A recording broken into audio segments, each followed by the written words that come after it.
On the first Memorial Day for Lynn Fisher's grandfather, something strange happened at home. As Evan Lynn struck a match, it flickered out instantly. Puzzled, he switched to a lighter. But this time, not only did the lighter die, all the lights in the house went out too. Darkness swallowed the room, and a ghost emerged, grabbing Lynn Fisher. After breaking free from its grasp, the father and daughter tried talking to it, but it was futile. With the ghost's relentless attacks, they fled outside in panic. Once safe, Lynn Fisher recalled the day of her grandfather's burial. Hello. Today, I'll tell you a story called The Blade of Destiny. June 16th is a day deemed perfect for weddings. Atop Mount Charles Temple in the suburban outskirts, on a day of torrential rain, a funeral procession moved under a bleak sky. A girl clutching a portrait was Lynn Fisher. Beside her walked her father, Evan Lynn. An old Taoist priest chanted as he shuffled along. Living souls approach, wild ghosts and spirits. Clear the way. The bond between Lynn Fisher and the mourners was evident in their eyes. The priest continued. A new soul crosses over, spirits of the four directions. Please make room. Here's an offering. Accept it with my respects. Rainwater seeped into the coffin, mingling with red streaks flowing to the ground, blood tears of a vengeful spirit. Passing by, I grabbed a handful of soil to check. The resentful energy was overwhelming. With good intent, I called out, "Hold on." The family turned, but the priest's face twisted in annoyance. I placed a dagger on the ground and said, 3 months from now, if anything odd happens at home, bring this dagger to the inn near the train station to find me. Furious, the priest charged at me. What's your game, kid? Are you saying the feng shui grave I divined is flawed? I explained I wasn't questioning his grave, just that if strange things occurred, it was a separate matter. But he roared, "Isn't that the same thing?" Ignoring him, I approached Evan Lynn and Lynn Fisher. I'm here for 3 days. 3 days from now is the memorial for the deceased. If trouble strikes, bring this dagger to me. The stubborn priest snarled, "Where'd a punk like you come from?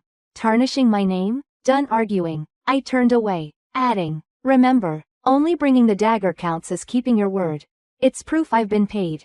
No need to thank me." As I walked off, the priest kicked the dagger away in rage. Nonsense. What's this trash dagger? A fraud playing mystic? Lynn Fisher stopped him. Sir. Wait, Dad. His accent, he's not local. How does he know the memorial's in 3 days? The priest overheard every word. Evan Lynn, prompted by his daughter, asked, "Sir, is there really no issue?" The priest reassured them, "Rest easy. This grave is a feng shui masterpiece, blessing generations. If that kid's right, I'll quit rituals forever. Besides, the Lynn family's a big name. He could have just asked around to guess the date." Convinced, Evan Lynn signaled to proceed. But Lynn Fisher glanced at the dagger, unease lingering. The priest resumed, "No taboos here. All evil retreats. Lower the coffin. Seal the grave." At his command, the coffin was buried. After they left, Lynn Fisher took the dagger home. 3 days later, per yin-yang tradition, the death date marked the day of the slayer, typically 7 days after passing. Families avoid home to dodge evil spirits, placing an octagonal mirror at the door. Lynn Fisher returned from work. "Dad, I'm back. Company matters are settled. You've worked hard guarding the coffin." Evan Lynn replied, "Lynn, you're here? Change and light incense for your grandfather." A match flared, then died. Trembling, Evan Lynn tried a lighter, same result. This time, every light in the house went dark. Why'd the lights go out? Fresh offerings withered instantly. Despite locked doors, a chilling breeze swept in. The air turned eerie. Dogs and cats nearby barked wildly. At exactly 8 p.m., a ghostly hand grabbed Lynn Fisher's shoulder. In the pitch black, she thought it was her father's.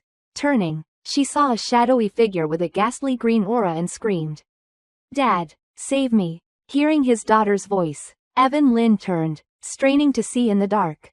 Spotting Lynn Fisher caught by something, he rushed forward, grabbed her hand, and yanked her back, shouting, "Father, is that you?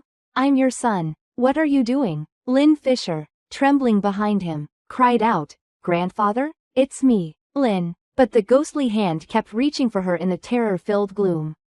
Evan Lynn swiftly pulled her away, dragging her out as the ghost faltered, "Run. Now." The father and daughter bolted from the house. At that moment, the octagonal mirror by the door crashed to the ground, shattering. Outside, a guard with 2 dogs approached. Boss. What's wrong? Evan Lynn, shaking, stammered. In the room, in the room. The guard stepped inside alone to check. Lynn Fisher, overwhelmed, collapsed to the ground, trembling. Inside, the guard found nothing odd, just scattered gold coins on the floor. There's nothing here. Lynn Fisher whispered in fear. Dad. Was that really grandfather? Evan Lynn, hands shaking as he lit a cigarette, sighed. Probably. Hayes, what kind of karma have we sown? What does the old man want? Dad, remember the day grandfather was buried?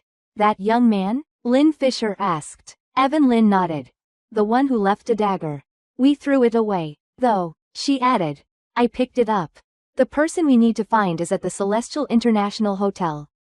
An old man approached. Mr. Lin. Leave it to me. I've asked around. He's Victor Wong. Room 411. Meanwhile, I waited in the hotel room, preparing some lotus root slices. The resentful energy they carried was palpable. When Evan Lin and Lynn Fisher knocked once, I opened the door, smiling.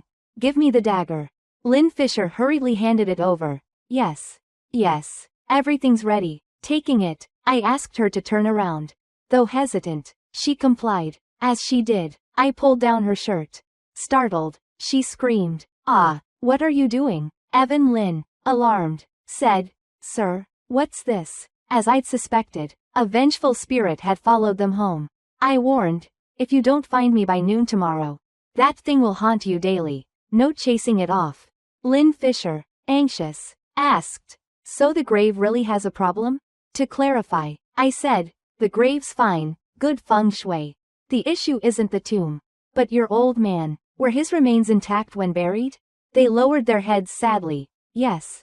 Grandfather died in an accident. The car was wrecked. His body too. I calculated with my fingers, sensing something off. No. That's not it. Incomplete remains can cause heavy resentment. But his case is worse. Was anything else buried with him? Like a burial item?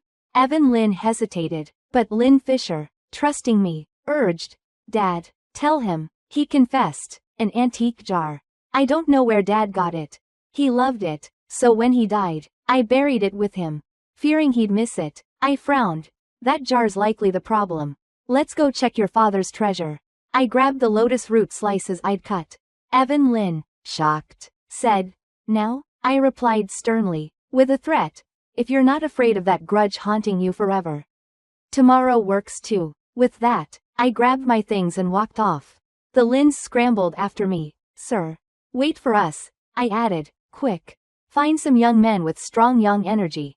At the grave, someone reported, Mr. Wong. The men you wanted are here. What for? Through a crack in the ground. I saw thick resentment. Holding the dagger, I stabbed it into the crack.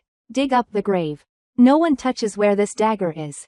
Evan Lin repeated carefully to the diggers. Start working.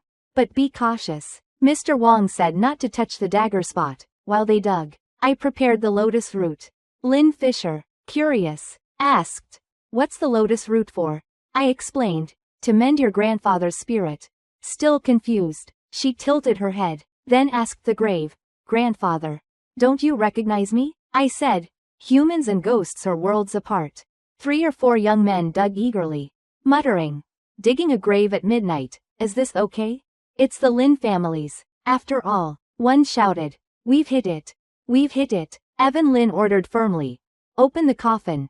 As the lid lifted, resentment poured out. Trouble. A half-human, half-beast ghost burst from the coffin. The diggers dropped their tools and fled. Ghost. Ah. Evan Lin recoiled in fear. Lynn Fisher, unable to run, clung to me. What's happening? I said, That's a coffin jar spirit.